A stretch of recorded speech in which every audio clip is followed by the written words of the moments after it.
Hello and welcome to English Literature with Susan. Today I want to talk about Robert Frost's short poem Design that is written in in form of a sonnet. To explore the form more, you can check my video on sonnet. But now let us move to the poem and to the philosophy of poetry of Robert Frost.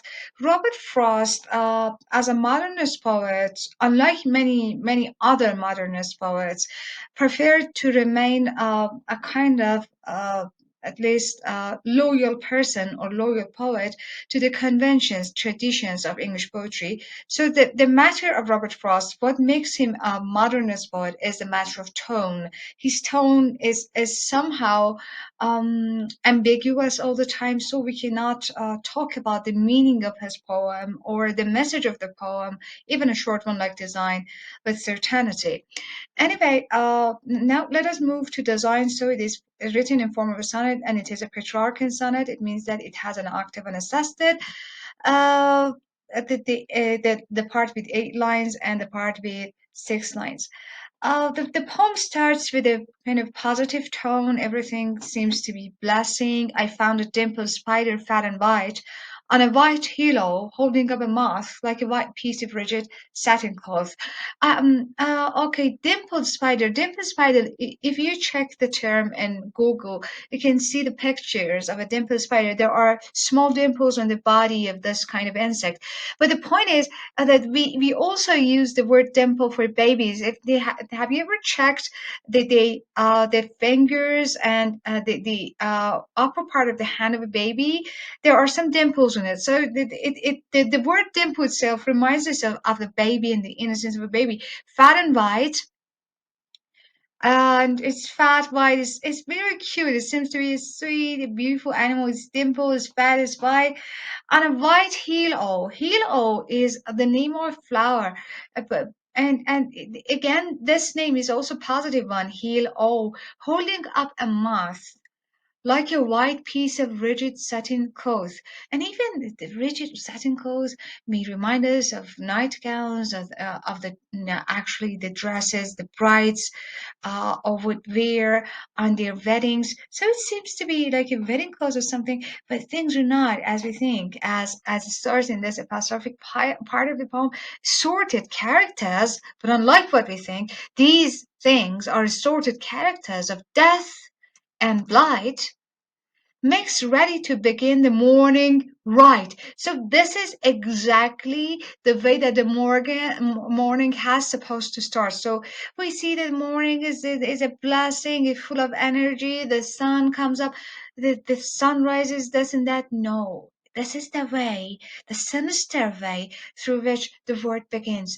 And in the morning, mixed ready to begin the morning right, like the ingredients of a witch's broth. So yeah, you have seen in the movies, in the cartoons, that the witches had a pot of oil. Then the different colors are just moving in them, and that there are poisons in them, there are potions. So it seems like that. So there is a sinister design. There is something negative there. A snowdrop spider, and what are the ingredients of this witch's broth? A snowdrop spider. You see again this positive terminology, a snowdrop spider. uh, Snow is again a sign, a symbol of innocence, of purity, and we have a snowdrop spider, a flower like a froth, and dead wings carried like a paper kite. So the design was like that. The spider has to be white, and the flower is also white. So this butterfly or moth, when it just landed on this flower, could not see the spider, which was somewhere checking, and that all the thing happened. And it seems that there is a design behind it. It cannot be accidental. What had a flower to do with being white? The wayside blue and innocent halo. If you check halo, you see that this flower is mostly, just raised across the rivers, or just in the wayside of the roads. And most of the time, the color is something like that, a bluish one, or somehow sometimes purple. But of course, we have white halos biologically speaking, but most of the kinds of this plant are in this color, not white. So that Robert Frost is just asking this question to emphasize that the heel was not supposed to be white, what brought the kindred spider to that height. And kindred spider, because spider is another insect, and the moth is another type of insect, so they are both insects and they are kindreds, they are kin, they are part of the family. And anyway, the spider was so high compared to the normal height that the spider is expected to be in. And the poem ends like this: then stirred the white moth feather in the night. Why a moth have to just fly in the dark of the night?